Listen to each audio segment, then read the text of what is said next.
Good day to all of you. I'm Ivan Pavlovich, an energy transition specialist at Natixis IB Research. Today with my colleagues Emeric Chauveau and Yash Anand from the Energy Transition and Natural Resources Industry Group, we are going to run you through the main opportunities and challenges associated with the development of carbon capture, utilization and storage. As you may know, CCUS is not a new technology, having emerged in the early 70s in the context of the oil and gas industry, but it's currently enjoying increasing interest all across the globe as a means to help reach climate neutrality by 2050, and in particular to smooth the transition for hard-to-abate and fossil fuel-centric activities. It is a topical subject, as the European Commission has just unveiled a strategic roadmap for CCUS development in Europe. So the presentation will take a comparative approach to the support schemes in place or currently emerging in the EU, the UK, and the US. And it would be followed by a 15-minute Q&A session moderated by Thibaut Cuillère, Head of Real Assets Research at Natixis CIB Research. You can enter your questions using the chat function on the right side of the screen. With no further ado, let's start the presentation. Emeric, the floor is yours for the fundamentals of the CCUS industry. Thank you, Ivan, and hello, everybody. Thank you again for joining us today. So I'm Emeric Chauveau, industry banker within the Energy Transition and Natural Resources Group. So before going to the comparative approach on 3 geographies, let's come back on what is CCUS.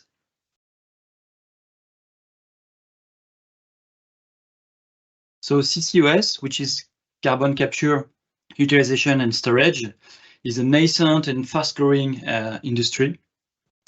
The basic principle of carbon capture is to remove the CO2 from the atmosphere, so either try to avoid the release of CO2 within the atmosphere after an industrial process, or capture it if it's already present in the atmosphere. So when we look at point source industrial emissions, the full principle of carbon capture is to focus on the most emissive industries, such as a cement plant, a steel plant, refineries, for instance, and also to focus on fossil-based power generation industries, such as a coal plant or a gas plant. So there's a wide range of industries on which carbon capture can be applied. Historically, it's been focused on natural gas processing. The other option to capture the CO2, if it has already been released in the atmosphere, is through 2 main techniques, DAC, which is direct air capture, or BECCS, which is bioenergy associated with carbon capture. Once this CO2 has been captured, it can then be transported for further use or storage. This transport is typically done through pipelines, CO2 pipelines. CO2 can also be liquefied and transported through boats or trucks. Then, once you've made your transport of the CO2, there's 2 main destinations for your captured CO2. You can either use it, and there are several instances of utilization of CO2, or you can store it in underground geological formation forever. In terms of uses, the historical and most known application of uses of CO2 is the use of CO2 for enhanced oil recovery, so injecting CO2 to recover more oil in oilfield production. And this utilization, we will see in the future, will be diversified. There are other sources, the other potential utilization of CO2 can be for yield boosting, as a building block, as a refrigerant, as chemical, but also recombining CO2 with hydrogen to produce synthetic fuels. Going forward, however, the biggest part of the CO2 to be captured will be stored underground in either a depleted gas field or in aquifers. I will rapidly mention it, but there are several ways to capture the CO2. The most mature one and historical one is the use of chemical process through amine solvents. But you can also use membranes or cryogenic process or other new capture technologies that are being developed. Next one, please. Why do we believe that CCUS is really relevant to our energy transition scenario? When we look at all the potential scenarios, including those from the IEE, we can see that CCUS will play a key role alongside all other low carbon or energy transition services. So alongside the development of pure renewable, hydrogen or low carbon fuels, etc., CCUS will represent between now and 2050 around 8% of the cumulative reduction of CO2 emissions. In the net zero scenario of the IEA, by 2050, CCUS will have to represent a capture of around 6 billion tons of CO2 by 2050. So that's a massive increase from today's capture capacity, which is only around 50 million tons per annum. So that's a massive increase, and the focus, again, will have to be made on very emissive industries, such as steel or cement industries, for instance. So again, a very key tool, which is part of the energy transition scenarios.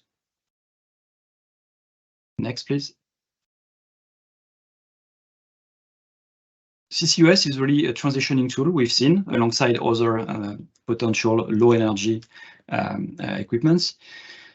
Of course, this transition will have to be and will be kind of differently applied depending on the geographies you will be considering, whether it's developed countries or in emerging countries, whether it's a country with a very existing oil and gas infrastructure in place.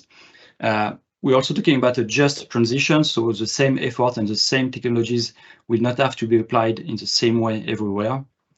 When we consider CCUS, obviously in the most developed countries and those also who are associated with historical oil and gas production, the CCUS will be focusing on decarbonizing very emissive industries first, and also in accompanying the development of new low carbon energies, such as low carbon fuels or hydrogen or ammonia, through the capture of the CO2 alongside processes that are generating, for instance, hydrogen sourcing from fossil energy. In oil and gas countries, with the presence of existing oil and gas infrastructure, you can typically reuse this infra and reverse the flow of natural gas to use these pipelines and existing offshore fields, for instance, and wells to store your CO2. In highly developing countries, this CO2 and carbon capture technology will be applied not only to existing and mature industries, but also to accompany the potential need for recent or new power generation assets. Next one, please. So as been mentioned by Ivan, CCUS is not new. The technology has been applied, especially by oil and gas producers since the 70s, especially in the US. So historically, CCUS was treating natural gas to remove CO2, and the most common use was to take the CO2 for in-and-out recovery processes. As we will see on the following slides, we will diversify the sources of CO2 capture, and we will diversify the destination of the CO2. Next. As we've explained to you, we really believe that CCUS is key in the transition mix. It will have to develop very strongly in the coming years to reach the targets. However, it's facing both economic and regulatory and social challenges. On the economic side, obviously, compared to doing nothing in unabated plants or industries, it's more expensive to capture the CO2. So the capture cost can range, depending on the underlying industry and technology employed, from $25 to more than $100 per ton. So it can be quite expensive. Also, it's an energy-intensive industry. So there's no free lunch, so you will have to use energy to do the capture. And this capture, as you've seen now, needs to be applied to a wide range of underlying industries, so with different techniques and capture technology. So also something that needs to be deployed at a very large scale. And once you've captured the CO2, you also need to develop a very large network and infrastructure of CO2 transport onshore and offshore for storage potentially. So also another hurdle for the development and sound development of the full nascent industry. On top of this, you have also regulatory and social challenges. One of the key points on CCUS in terms of social acceptance is the fact that it can be, there are risks, technological risks that are associated with CCUS that can be perceived, such as the leakage risk, for instance, leakage on a pipeline or risk of leakage on a storage. So these points will be part of a detailed due diligence, but they need to be taken into account, of course. And the other social difficulty, social acceptance that is facing CCUS is the fact that this CCUS technology is focusing on decarbonizing emissive industries and fossil-based industries. So with the perception that it can be seen as a way to maintain or do carbon locking, so maintain the existence or the life of emissive assets. So that's true, but we really see CCUS as a transition tool to tackle these CO2 emissions issues, and especially for the industries for which there's no clear alternative today. Next one, please.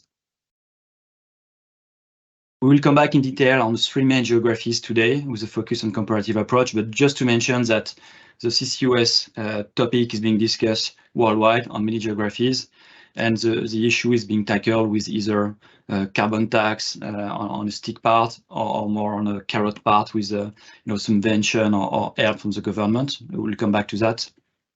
We see that in some countries we have a strong signaling support, but not always the underlying framework to support the CCUS development. But basically, to achieve this, we need a strong support from the authorities and a clear framework to develop this, again, this nascent and fast-growing industry. Next one, please. As I mentioned, to reach this 6 billion of storage capacity by 2050, and in the net zero scenario, 1 billion of capture by 2030, a strong development and very rapid development is needed.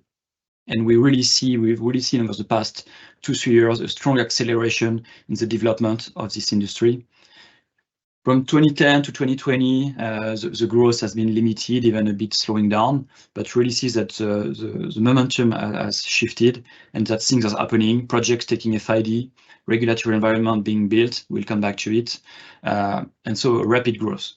That being said, this growth, as we will see, even with other projects that are being announced and are being developed today, we will reach a capacity of around 350 MTPA by 2030, which will only be 1/3 of the targeted net zero target intermediate step. So again, a massive increase, massive influx of equity and funds in this industry, number of projects being announced, but still, despite all this, a strong challenge and will be late compared to what is required in the net zero scenario. Next one, please. So again, CCUS is really, strong momentum today. What is really important to mention is that in terms of sources, we'll see diversification of the sources. Today, it's mostly from natural gas processing or also linked to chemicals. It's mostly done in the US, for instance. Tomorrow, we'll see a strong diversification of the point sources of the CCUS to adapt it to other industries on which the CO2 is not captured today, and where it's very important to do it on these most emissive industries. Next one. So as I mentioned previously, we will see a strong diversification in terms of sources of the CO2. So going from pure natural gas processing to more diversified. So by 2030, around 1/4 of all the CO2 to be captured will come from processes linked to blue ammonia or blue hydrogen. 1/4 will be linked to carbon capture linked to power generation, so essentially on coal plants and gas plants for power generation. And progressively, we'll see the capture extending to another number of industries. That's for the source of CO2. In terms of the destination of the CO2, as I mentioned, historically, it's mainly in-oil recovery that was the destination of the CO2 that was captured. Going forward, in-oil recovery will remain, and to extract as much oil as we can from oil and gas fields without having to do new fields, for instance. But, and very importantly, we see that even if some of other utilization of CO2 will develop, the bulk of the CO2 to be captured will be dedicated to permanent underground and safe storage in geological formations. So again, very massive deployment to be done with investment in CCUS to reach around 150 billion by 2035, compared to 27 billion in 2021. So again, a very massive increase. Next. So I will leave the floor to Ivan for to cover the next part. Thank you. Thank you, Emeric. So among the 15 plus countries and jurisdictions now having CCUS policies on the books that go beyond R&D initiatives, the EU, the UK, and the US stand out for having devised 3 specific models supporting CCUS projects. So all in all, these frameworks aim to respond to the key challenges facing the industry that Emeric highlighted. There are indeed a series of key policy instruments being already available or well identified by governments to support CCUS uptakes. So as slide 16 shows, there are 2 main ways to support CCUS in instances where capturing carbon is expensive or finds no direct commercial application. So basically what you have is a carrot-like approach where governments aim to either reduce project cost, that can be done through grants, tax credits, and concessional loans, or support revenue generation, and I will go back to this extensively, through the application of a RAB model, a regulated asset base model for TNS, so transport and storage assets. And as for capture units, governments will use the contract for difference scheme. So again, I will extensively discuss it later, to ensure a sort of a stream of predictable revenues for industrials running carbon capture units.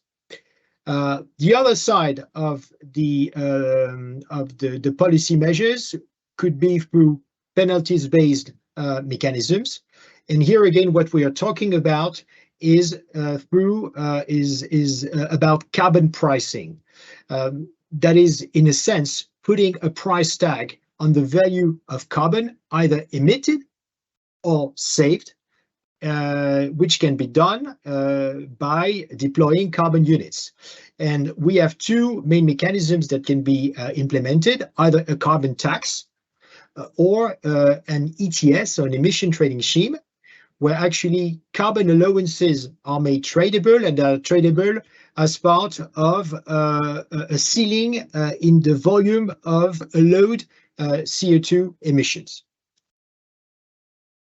Now, to be fully supportive of CCUS uptake, these mechanisms have to be deployed with a view to addressing the specific needs of each link of the value chain. Clearly, so carbon capture, transport and storage, and utilization.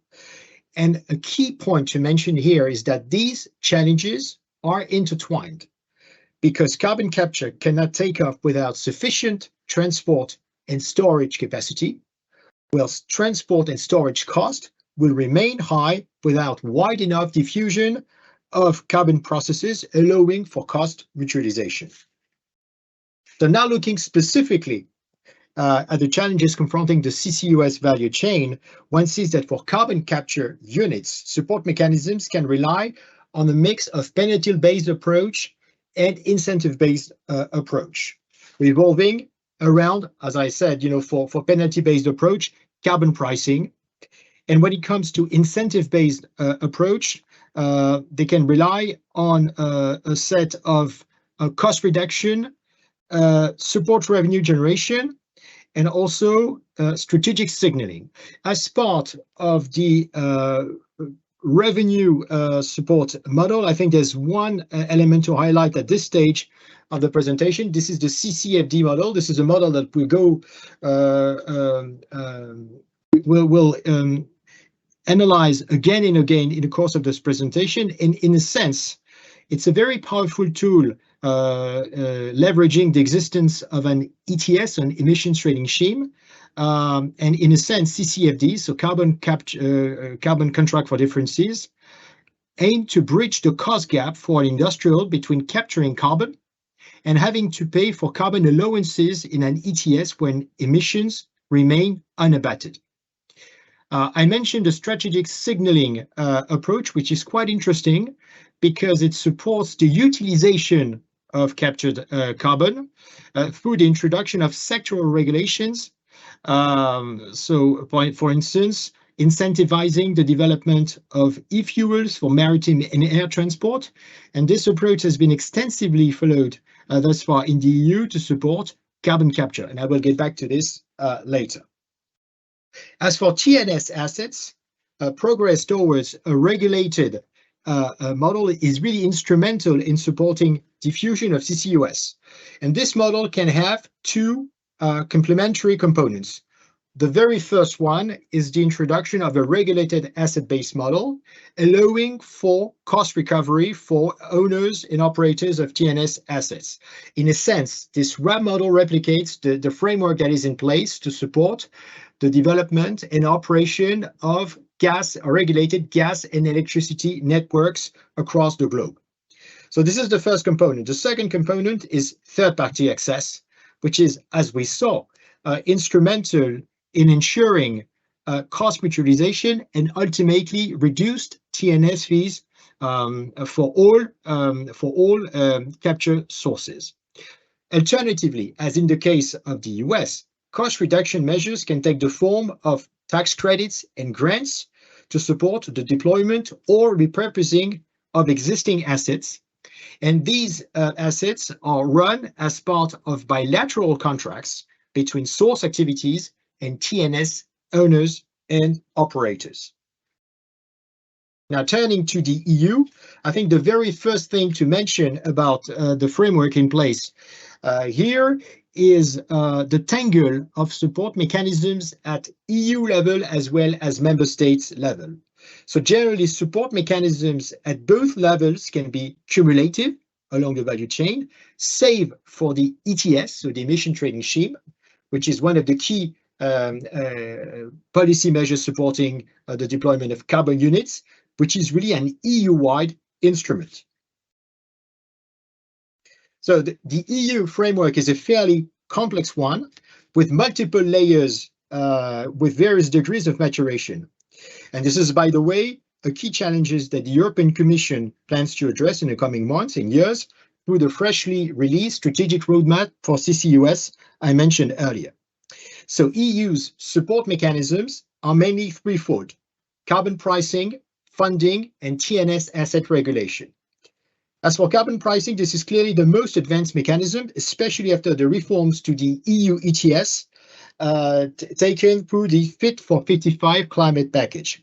So the ETS provides for a blend of penalty-based and incentive-based mechanisms. This through first, end of free quota allocations in industrial source activities by end 2034.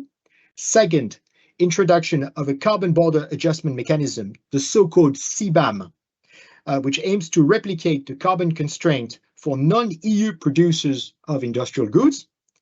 And third, as I mentioned earlier, incentives to use captured carbon for EU as e-fuels in transport sectors.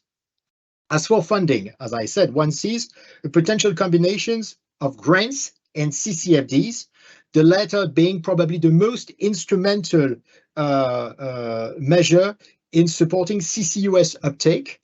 CCFDs are currently introduced at member states levels, as in the case of the Netherlands and Denmark for the time being.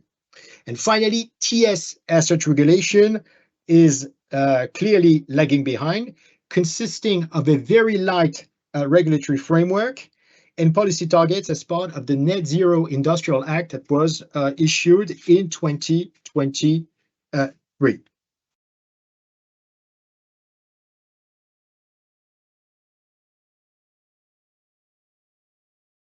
So the Porthos project being developed in Rotterdam, Netherlands, offers probably a good example of the structuring, support, and financing of CCUS projects within the EU at this stage of policy support maturation. So this project involves two distinct groups of players. industrials operating chemicals and petrochemical units, and set to deploy carbon capture units, namely Air Liquide, Air Products, ExxonMobil, and Shell. And secondly, Porthos, a consortium of Dutch infrastructure and energy players in charge of developing and operating the TNS infrastructure. From an operating standpoint, Porthos features two elements worthy of mentioning. The very first one is, while following a hub approach to mutualize TNS asset costs, use of infrastructure is framed by a set of bilateral contracts between owners of source plants and Porthos. And second, development of TNS assets will rely on the reuse of several pre-existing oil and gas assets, in particular pipelines and depleted gas fields. Our understanding is that for the financing of the entire project, what may be involved is a CCFD to support capture units, but also public grants for TNS assets, and finally, equity injections from the various companies involved in the project. Now I'll let Emeric and Yash provide an overview of the government mechanisms in place to support the sector in the UK and in the US. Thank you, Ivan. So before covering UK, just a reminder that feel free to use the Q&R tool on Teams to address any question you may have. I will save 50 minutes at the end of the presentation to address your comments and questions. So regarding the UK regulation, there has been strong ambitions been set by the government to reach net zero by 2050, with an intermediate objective to store between 20 and 30 MTPA of CO2 by 2030. To do that, the government has made a number of decisions and commitments, starting in the early 20s. So in 2021, for instance, they've launched the sequencing and the clustering process. So basically, they've decided to track processing. So track run clusters have been selected already. There's one cluster on the east coast of the country called East Coast Cluster, one on the west side called INET clusters. There will be two more clusters coming in as track 2, one being Viking, also on the east side of the country, and Acorn for the Scottish part. And within these clusters, specific projects have been selected to benefit from a strong support from the government and regulation from the government. We'll see in more details on the next slides. In support of this, there's also funds provided, so a commitment of £20 billion from the UK authorities and a 1 billion CCUS infra fund to support the CapEx deployment for the CCS infrastructures in the country. There are other things that have been done, a reinforcement of the regulatory and legislative framework also in UK through the Energy Act in 2023. Also, next year, the UK ETS will be also revisited and extended to also add another tool to develop the CCUS in the country. So again, not only the carrot aspect and subventions and support, but also the stick part, as we mentioned. And from 2027, as mentioned by Ivan, also the implementation of a CBAM that will also extend to other underlying industries. So all this has been done. On the next slide, please. To support the CCUS, actually the business model or the regulated asset-based model that is developed in the UK has been adapted from other industries under which it's been applied in the past to CCUS, and not only to cover the transport and storage, the TNS part, but also the emitters part, so the capture part. So on this side, you can see that a transport and storage company will have an agreement with emitters that will pay fees to store their CO2.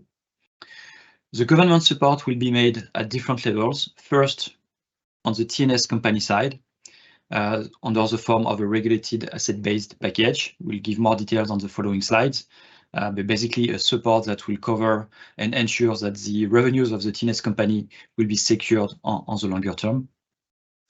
But the authorities will also provide support on the emitter side, whatever the type of industry. And as we will see, there's several business models that have been developed and adapted to each of underlying type of industry, whether it's a power plant, a blue hydrogen industry, or other type of emitters, steel, cement plant, or waste to energy plant. Different contracts have been established. So the idea is really, through the government support package, to have a cover and make sure that both sides of the equation, so capture on one side, transport and storage on the other side, can develop simultaneously, and that there's no risk on risk development on this project. So again, when you look at the TNS side, make sure that the revenues will be stable in the future. And when you look at the emitter side, we'll come back in more details, make sure that they have ability of the storage, and if not, they will not have to pay for the CO2 tax. And also make sure that the industries with the extra cost represented by the carbon capture will still be competitive with unabated industries of the same type. Next slide, please. So I will start with the example of the TNS side. So again, transport and storage company. So by the regulation and this regulated asset-based model, specific revenues that will be eligible to be repaid to the TNS company are being defined. So they will cover all the costs incurred by the company or to be incurred by the company, being of course the capex to develop the carbon capture, the OPEX, decommissioning, tax, etc., inflation, but also embedded in this regulated model, a given return on capital, a WACC to be defined as part of the negotiation. So in an ideal world, this level of allowed revenues will be paid entirely through the emitters fees. The emitters fees will be broken down in more like a capacity charge and network charge, so the availability of the network, and then a flow charge corresponding on how much CO2 will actually be transiting through the network. If for any reason the emitters fees are not matching the allowed revenues, let's say the capture system on a new plant is being delayed, or there's a default payment on the emitter side, then the government will step in, and through two different mechanisms, so a risk mitigation mechanism and a revenue support agreement, they will basically bridge the gap between the actual fees being collected and the level of allowed revenues that are eligible for the TNS company. So again, strong support from the government. We expect this support with time will progressively diminish and fall away, and will go more and more to a more merchant business model. But to launch this industry, this is the way it's been approached by the UK authorities. On top of that, you have the government support package, which will offer protection to potential investors, banks or other institutions that will invest, or the private sector that will invest in the development of this sector. And this will cover, for instance, the risk for CO2 leakage and an unforeseen issue with geological storage, and also avoid the risk of a stranded asset. So not only the support on the sponsors and underlying parties taking part of the project, but also potential investors in the project. So that was for the TNS side. If we now look at the emitter side, on the next slide, as I mentioned, you have a number of business models that have been derived and fine-tuned to each of the underlying industry. So you have one for what is called industrial carbon capture, so the ICC model. It's basically private contracts. So in terms of duration, all of these contracts are between 15 to 20 years. And it's basically a contract for different mechanism that will offer protection.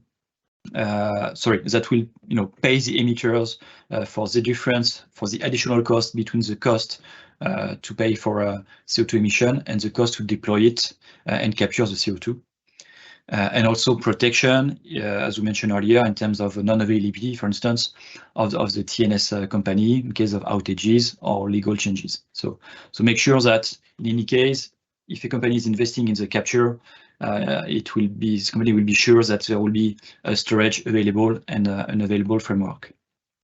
You have an almost similar model for the hydrogen production business. So for low carbon hydrogen, so basically blue hydrogen. So let's say gray hydrogen produced from natural gas, on top of which you will add carbon capture. So again, around 15 years contract with a contract for difference mechanism as well. When you look at power plants, so typically CCGT, for instance, gas plant with carbon capture, you will refer to the DPA model, so dispatchable power agreement. Again, the idea is to cover through a generic contract for difference extra cost to be incurred.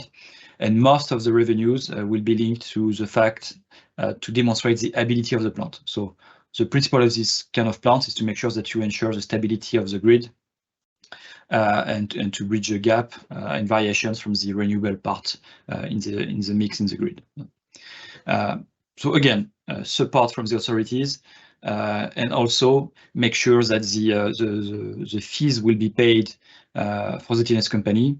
And basically, whether we're talking about paying the TNS capacity network charges or the TNS flow charges, on both sides, basically the emitter company, it would just be pass-through cost through this company. There will be also another adapted business model on the power side, so for bioenergy with carbon capture, so power BECCS, that will also follow kind of the same guidelines. So on the next slide, to illustrate this, a rapid presentation of one case study on one of the track 1 clusters. Again, you have the East Coast cluster and the East Coast cluster on the Teesside and Amber area on the east side of the country, very mature industrial resource. This one is on the west side. It's the Liverpool Bay area. So on the TNS company side, which is Eni, 100%, you will see that again the same principle of support that have been described is being applied to cover for the cost.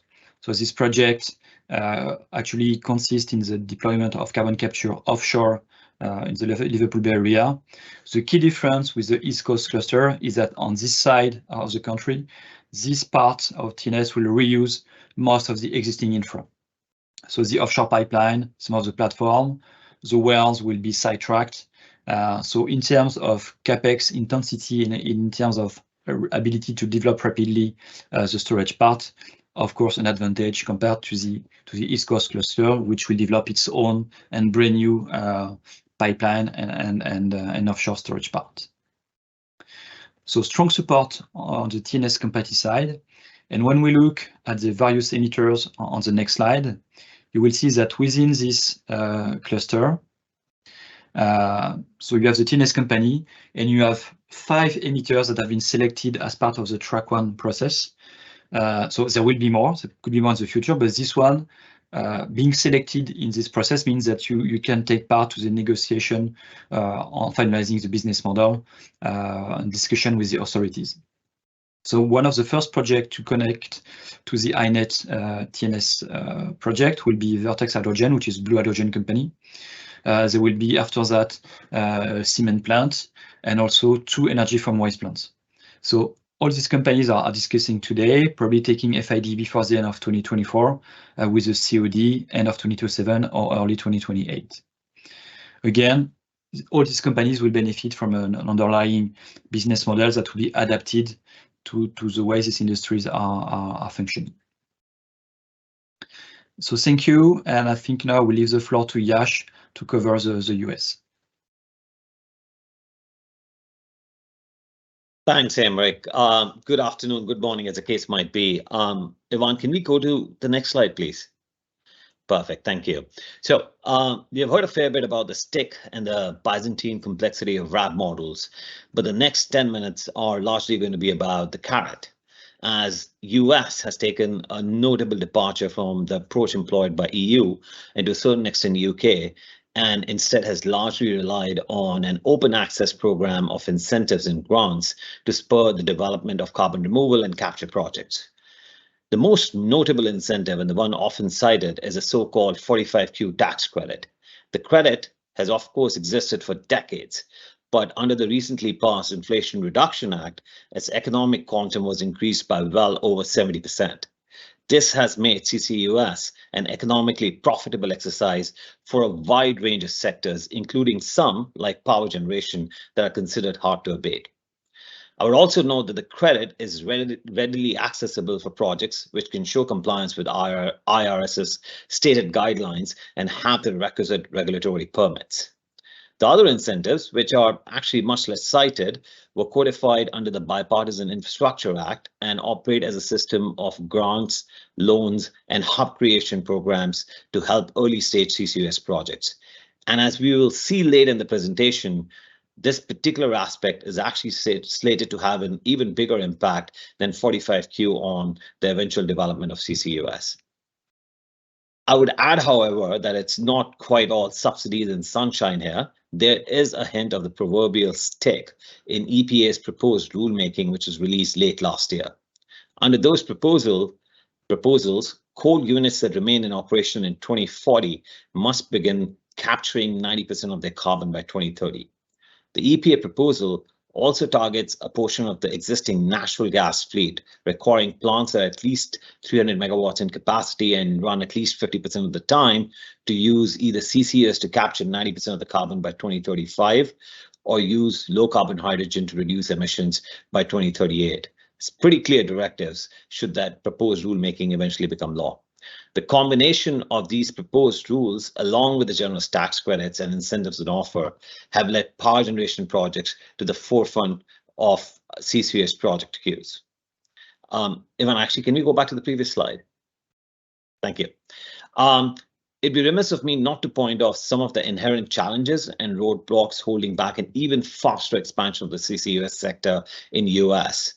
Prime amongst them is the so-called Class 6 well permits. Should you wish to permanently sequester CO2 in a geologic reservoir, you would need one of these permits. There are currently only a handful of permitted Class 6 wells, and the time from first application to approval is well north of 6 years, historically speaking. These permits are administered at the federal level, except in the case of North Dakota, Wyoming, and lately Louisiana, who have managed to procure the so-called primacy and can now grant permits at the state level. The switch from federal to state level is expected to dramatically reduce approval timelines. A number of other states, including Texas, West Virginia, and Arizona, are all taking primacy for themselves. The expectation is that state control will mean a more streamlined regulatory system and faster decisions on permitting. We are also increasingly seeing fairly innovative use of Class 2 wells for sequestration. These wells have shorter approval timelines and were historically used for enhanced oil recovery, but where the depleted reservoirs can now be used to permanently sequester CO2. Finally, there are a number of aggregation projects currently in the works which seek to capture CO2 volumes from different point source emitters and sequester it in common well sites. These projects quite often span multiple states or significant right-of-way across individual states, and they are inevitably going to run into challenges around procuring right-of-the-way and the necessary environmental permits. That is very much par for the course when it comes to build out of pipeline infrastructure in the US, and such projects would need to build an adequate lead time to procure approvals. Ivan, can we go to the next slide, please? Thank you. When you step back and look holistically at the smorgasbord of incentives, grants, tax credits, and cap and trade programs provided at the federal and state level, the picture that emerges is an across the life cycle support for CCUS business models. DOE in particular, through its carbon capture demonstration projects program, would help projects with a first of kind risk by funding their FEED program so they can take the next step over to FID. DOE is also providing grants for selected projects that are at a relatively advanced stage and have demonstrated technical viabilities. The grants there are expected to help FID projects achieve financeability. The 45Q program, which gets most of the attention, really only kicks in once a project is operational. The other noteworthy point here on the right-hand side of the slide is that by continuing to offer a reduced credit for utilization case scenarios like e-fuels, there is an added incentive to institute capture for non-sequestration scenarios. Lastly, the increasing focus on life cycle carbon intensity for additional federal and state level credits like LCFS would imply that carbon capture would need to be deployed more widely by project sponsors looking to monetize these credits, for example, for the production of SAF or again e-fuels. Ivan, can we go to the next slide, please? I've said this a few times, but again, on this slide, you can very clearly see that while the IRA gets all the attention, the Bipartisan Infrastructure Act that was passed earlier packs a far bigger punch in terms of loans and grants to incipient CCUS business model. The act added $10 billion of direct funding for carbon management projects and about $2 billion of loans and grants. The DOE awards under the bipartisan infrastructure bill so far have shown a very strong focus on helping the power sector abate emissions and helping the development of carbon removal projects like direct air capture. There are further awards slated to be announced on helping midstream operators construct the necessary pipeline infrastructure to move the carbon molecules from point source capture to sequestration or use case sites. Calpine has been a noted grant recipient. You can see that on the right-hand side of the slide. They've got two separate grant awards for their thermal generation facilities at Baytown and Sutter. Similarly, Occidental, which is building one of the world's largest direct air capture plant in Texas, was selected as one of the two recipients for a $1.2 billion grant from the US Department of Energy.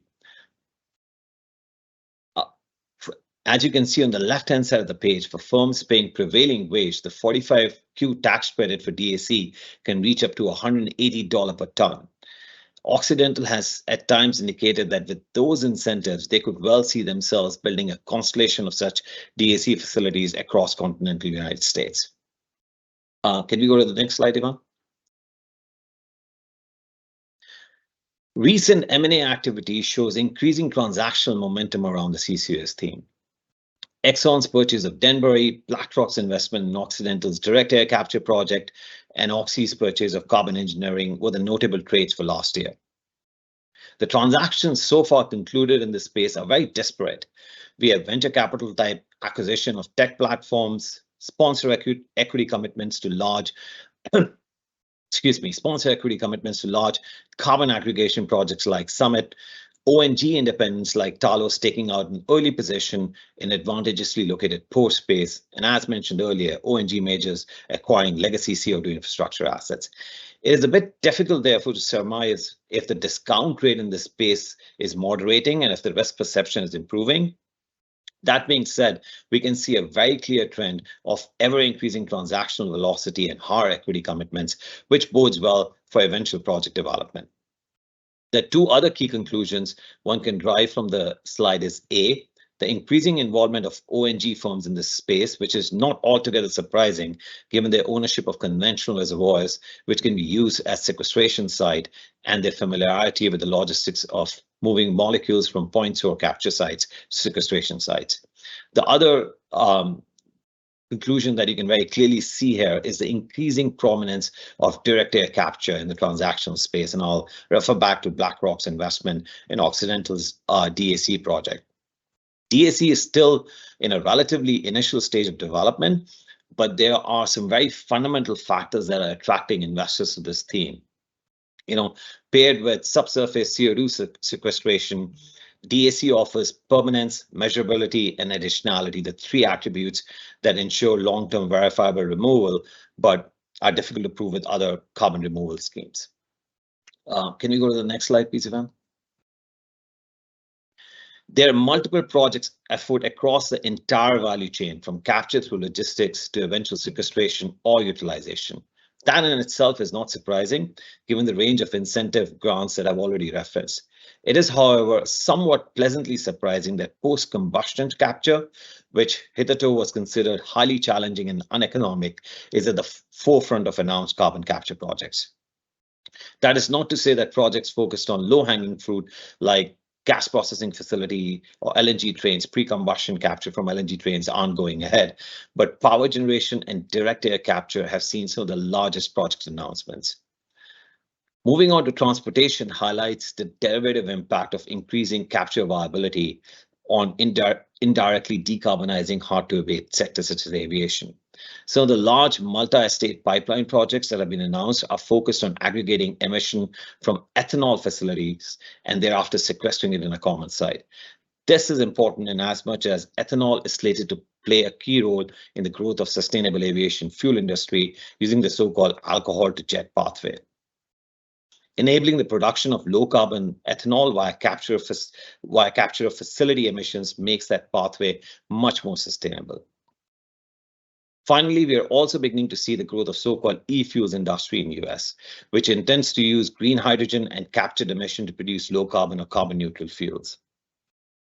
While US does not have the regulatory scaffolding comparable to EU or UK when it comes to carbon markets, we do think that in the fullness of time, 45Q credits and the incentives and grants that accompany it would lead to the development of a viable carbon economy in the US. Can we go to the next slide, Ivan, please? Thank you. As you can see, there's a constellation of proposed CCUS projects across continental United States. There really isn't time to go through every single one of them, but suffice it to say that the number and spread of proposed projects is a testament to the unique combination of attractive credits, incentives, multiple legacy hydrocarbon basins that can now be repurposed for sequestration, and a disparate cast of creditworthy industrial emitters who either have an economical or a societal reason to reduce their emission footprint.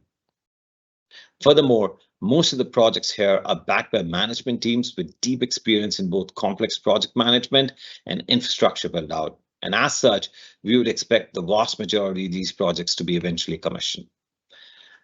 Can we go to the last slide here, Ivan? Thank you.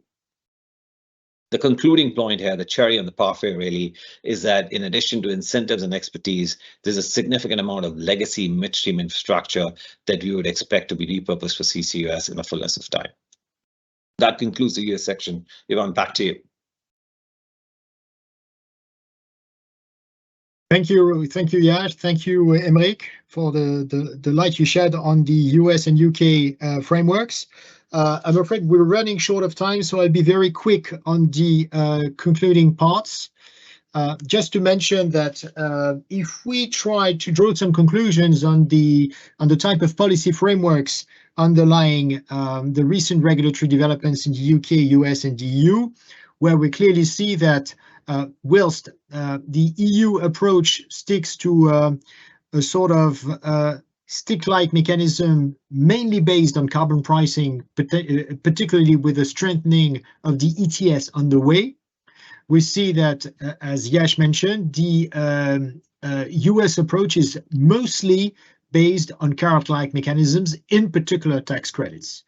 By contrast, the UK approach is fairly systemic, tried to embrace both stick-like and carrot-like mechanisms, but also developing a specific regulated TNSCO model.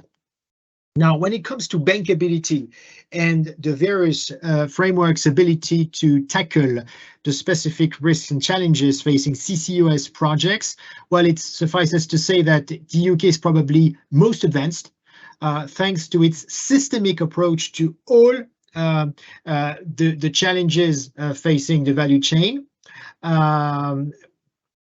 both for capture units and TNS assets.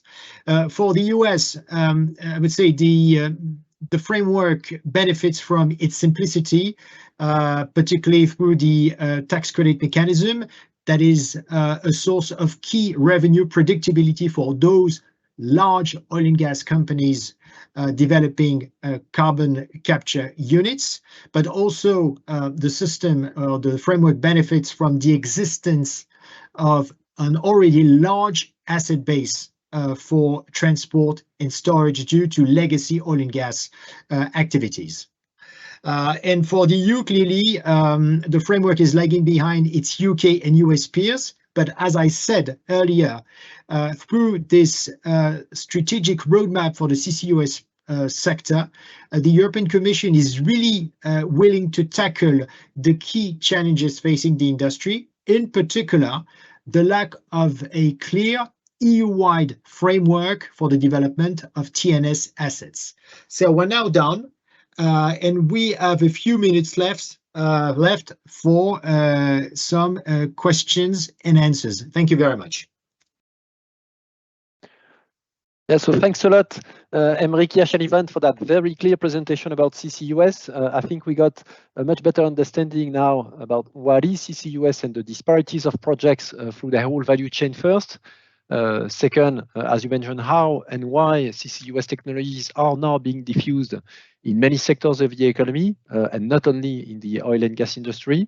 And third, what are the main supportive policy schemes emerging worldwide, and particularly how we can compare those various frameworks, notably the EU, US, and UK ones, in order to see which ones are better placed to support the bankability of CCUS projects. So I think maybe we can start with that first question, which is what are the risks of leakage related to the long-term storage of CO2?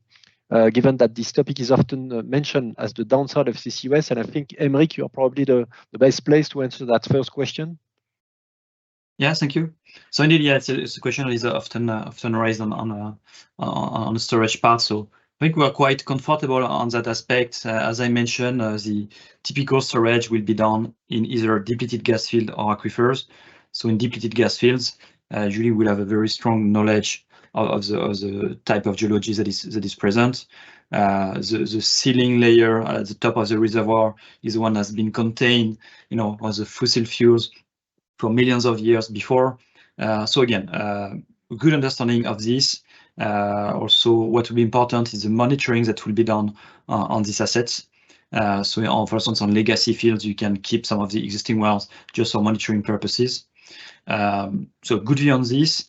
Also, when you inject your CO2 underground, and especially if it's an aquifer, your CO2 can dissolve in the water that is underground, meaning that the risk of leakage is then almost disappearing. So no, we see, of course, it's part of the due diligence to be done, but we are quite confident that we done properly, and especially because we are dealing with knowledgeable assets, and the companies which will do it are also expert on this domain. Mostly the oil and gas companies have been dealing with this kind of technology for decades.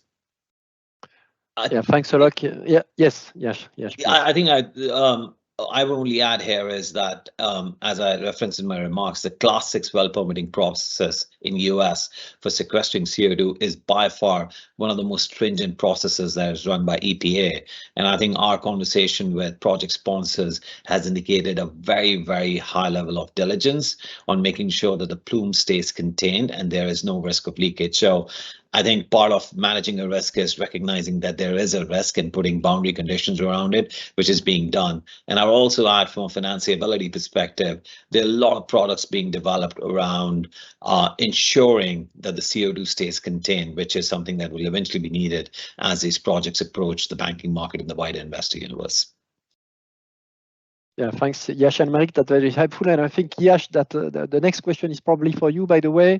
What perspective for CCUS in the context of the growing demand for SAF, so the sustainable aircraft fuel, aviation fuel? Yeah, no, that is a very good question, right? So there are a number of approved pathways for project sponsors to get to the quote-unquote sustainable aviation fuel. The well-known one is obviously HEFA, that utilizes fats, cooking oils, and other things of that nature. The reality, though, is that particular pathway is extremely, extremely difficult to scale up, and there is a wide consensus within industry participants and financiers alike that the alcohol-to-jet pathway is perhaps the one that is going to find much wider acceptance, and is perhaps the one that can be scaled up.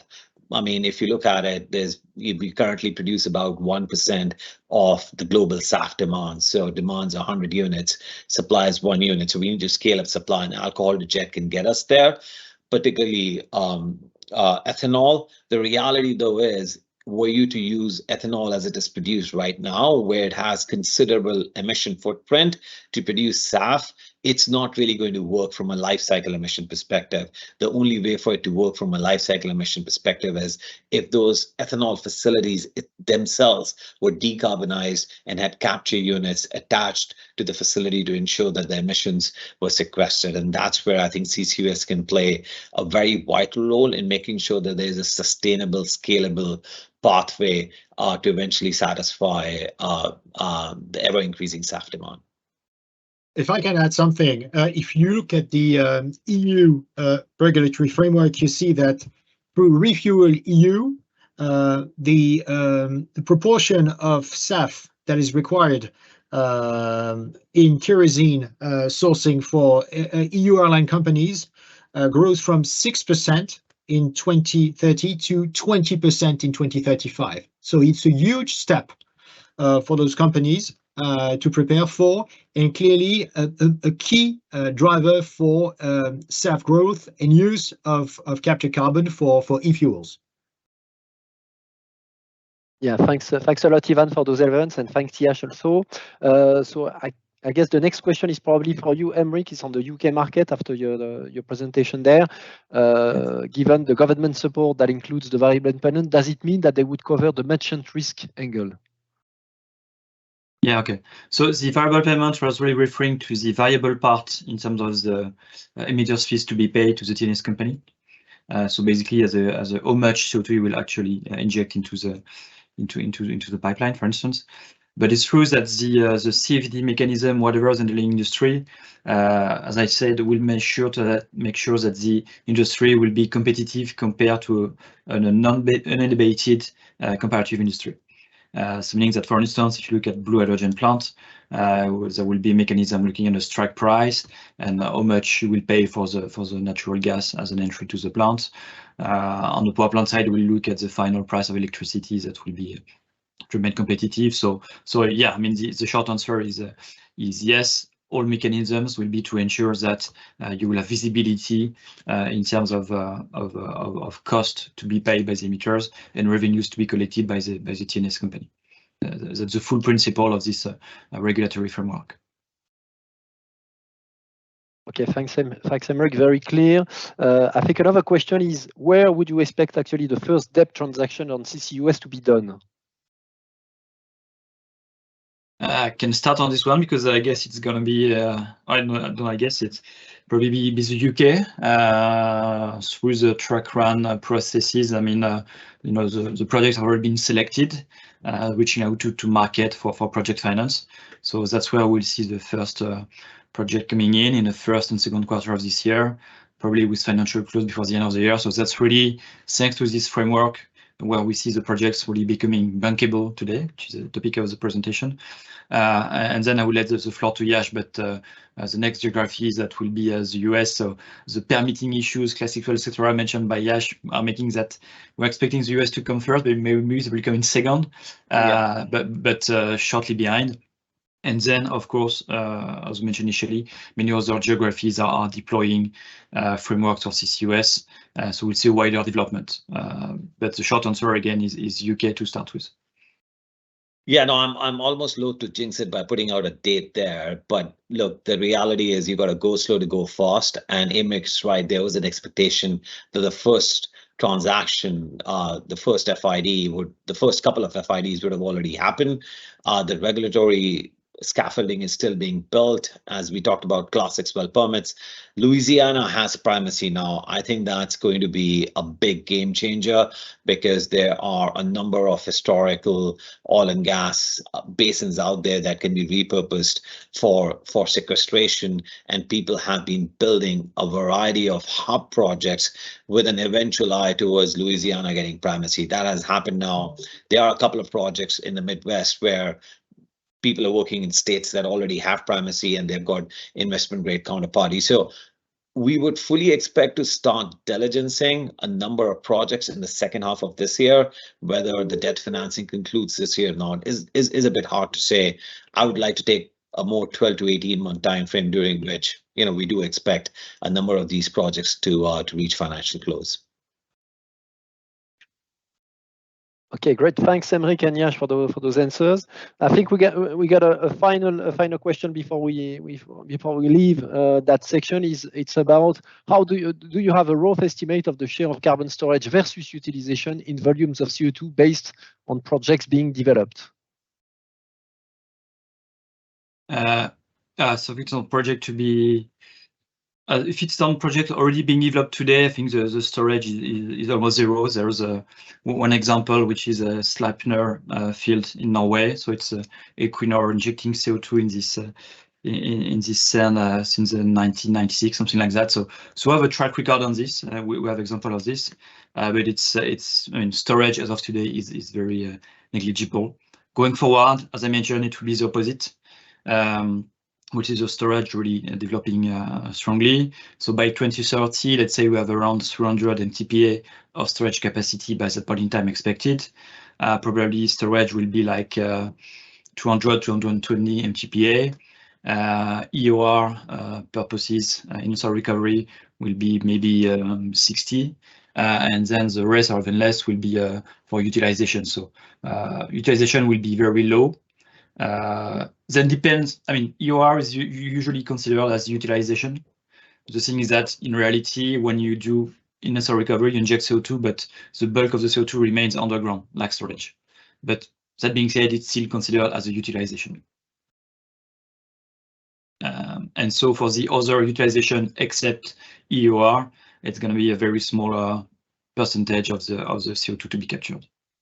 Yeah, I think the only aspect that I would add here is that if you look at non-EOR categories of utilization, so for example, you look at the manufacture of e-fuels, whether that's SAF or methanol or synthetic methane as it is termed, all of those require a corresponding availability of green hydrogen molecule. So to a certain extent, utilization is going to be held back until both the carbon economy and the hydrogen economy are both fully developed. That being said, I do think that the Class 6 well permit delay in US has led a number of project sponsors like TESS and HEF to step forward and said, well, if sequestration is taking too long, we can offer you a separate pathway, a separate avenue to get rid of your emitted carbon. The credit there is going to be lower, but at least you're getting some amounts rather than waiting for a Class 6 well to be permitted. But overall, I think storage, I agree with Aymeric, storage is going to be the vast majority rather than utilization. It also offers a much purer and much cleaner investment thesis for investors.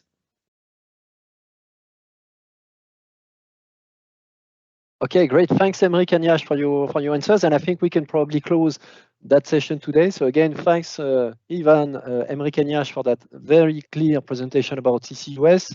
And thanks for the audience too, for the questions that you ask. And feel free, obviously, to contact Ivan, Aymeric and Yash if you have further questions in order for us to stay on time after that section. Thanks a lot. Bye. Thank you. Thank you all. Thank you. Bye.